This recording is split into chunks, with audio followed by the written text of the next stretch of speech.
Oh, face à face. Thank you, Lord. Thank you, Jesus. Thank you, Holy Ghost. Nous allons simplement faire la continuité de notre série intitulée Ranime la flamme. Aujourd'hui, nous abordons la troisième partie.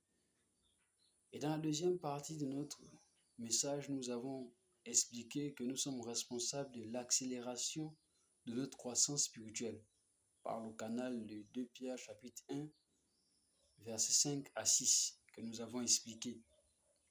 Maintenant, savez-vous que vous pouvez être un pasteur, un leader d'une église et être complètement timide dans la charge qui est la vôtre, complètement froid dans la charge qui est la vôtre, complètement tiède dans la charge qui est la vôtre.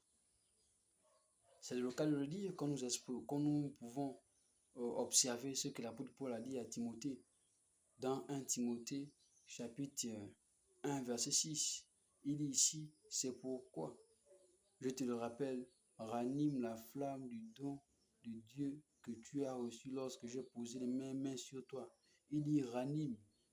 Vous voyez ça? Il dit ranime. En d'autres mots, c'est une réalité personnelle. C'est une décision personnelle. C'est une révolution personnelle. Il dit ranime. Il n'a pas dit que je veux ranimer. Il dit ranime. C'est à toi de le faire, Timothée.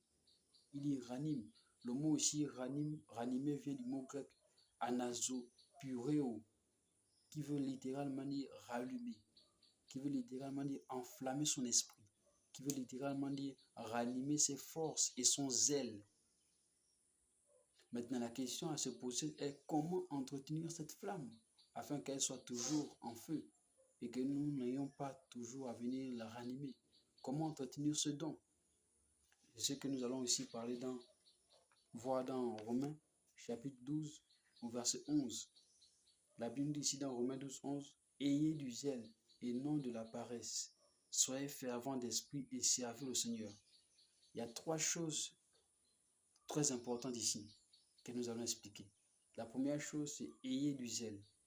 Il dit premièrement « Ayez du zèle ». Premièrement, ayez du zèle.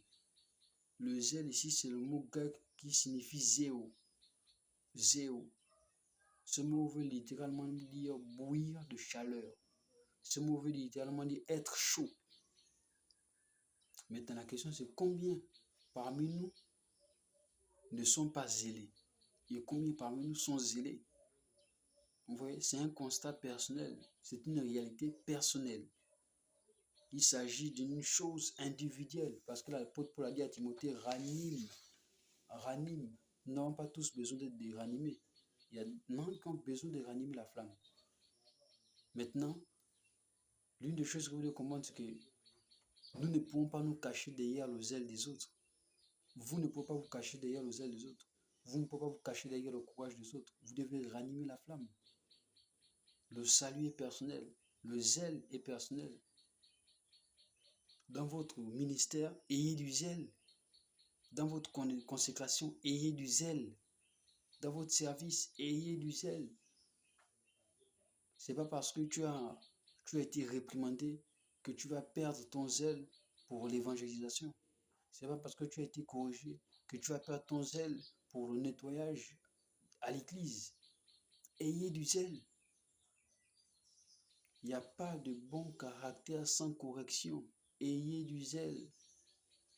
Ayez du zèle pour la discipline. Ayez du zèle pour l'instruction. Ayez du zèle pour l'enseignement. Ayez du zèle pour la parole de Dieu. Apprenez aussi à vous corriger vous-même. Apprenez aussi à vous juger vous-même. Apprenez aussi à vous examiner vous-même. Apprenez aussi à vous encourager vous-même. Apprenez aussi à vous édifier vous-même. Ça va vous aider à rester éveillé. Ça va vous aider à rester allumé. Ça va vous aider à rester enflammé. Ça va vous aider à rester éveillé. Afin d'être capable par la suite d'encourager les autres, d'exhorter les autres, d'édifier les autres, de fortifier les autres et d'aider les autres. Ayez du zèle. Que le Seigneur vous bénisse face à face.